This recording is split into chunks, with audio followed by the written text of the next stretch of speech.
Hi, I just wanted to make this video to talk about some of the differences between Adobe Illustrator 2018, which is what you've been seeing so far, and Adobe Illustrator 2017.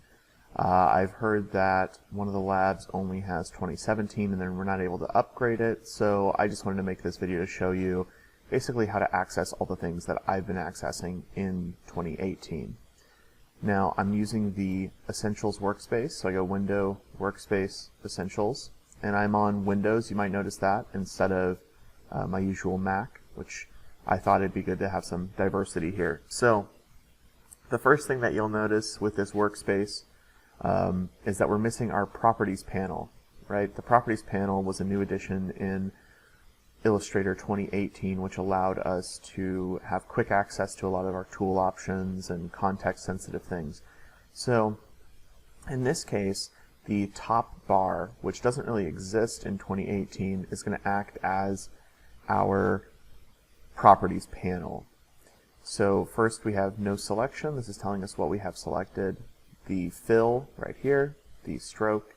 If we click this, we'll get the stroke panel, just like in 2018. Here we can change the stroke weight. Here's the variable width profile. All this stuff is accessible just by clicking the name stroke. Then we have the opacity right here. Whenever we click that, it'll bring down some of the opacity stuff. We have style. This is like the graphic styles panel and what we use for appearances and where you can find some different effects.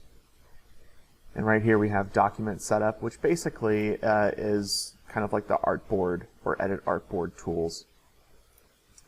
And here we have preferences, and then finally select similar, which we haven't actually used yet. On the right hand side, by default, I have my libraries open. I don't actually like that, so I'll just collapse that and move it onto this bar. I have color, color guide, swatches, brushes, symbols, then a stroke panel, gradient panel, transparency panel, so basically what we have up here. Then we have the appearance panel, right? So this is one of the big things from the properties window, so the appearance panel. Graphic style, so whenever we save an appearance, it'll be saved here. Then we have the asset exporter, which I don't like and I wouldn't recommend you using. Then the layers panel, the artboards panel, and finally my libraries panel that I docked there. Let's go ahead and draw a shape. Should work almost exactly like it did in 2018, so this context up here changed. So here we have some dimensional tools. Here's basically all of our transform tools, various other things. My recommendation, the best way to access all of this is either deal with it up here, or I'll show you a panel that we can open in just a second. So I'm going to draw another shape. And let's say I wanted to pathfind these two, right? I wanted to combine them in some way. Well, just like our properties panel, whenever I highlight both of them or select both of them, we get a lot of options here, but we're not getting pathfinder options. We're getting alignment options and a few other options. To get to the pathfinder options, I'm simply going to go Window, Pathfinder, and I would recommend you dock this or leave this window floating somewhere. This has all of your pathfinder tools, all your alignment tools, and all your transform tools. Now, watching my 2018 videos, you're definitely going to notice that, okay, well, this is basically what is in the properties panel. So I'm going to actually build a little properties panel, just like the one we've been using in 2018. I'll just dock my alignment, my pathfinder. I like to put my transform above my alignment. I'm going to dock my layers right here.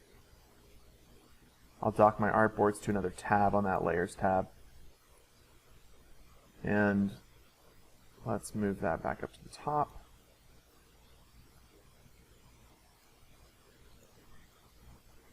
And the appearance panel will go just above that. And we can put the gradient panel here too. And I will just collapse these. And now we pretty much have a properties panel. It's not exactly perfect, and you might want to reconfigure this to match your needs. But just remember this top bar and this sidebar that we just created. So specifically the window, pathfinder, appearance, layers, transform, all of those are really what's in your properties panel. All right. that is basically the only real major difference, is that properties panel. If I select all of this, I still have access to all those things. So I would just configure yours like this, and it's going to look pretty much just like mine. You'll still have all the same shape modes, pathfinder modes, all the alignment modes, everything else. It's just going to look a little bit closer to what mine looks like in those tutorials.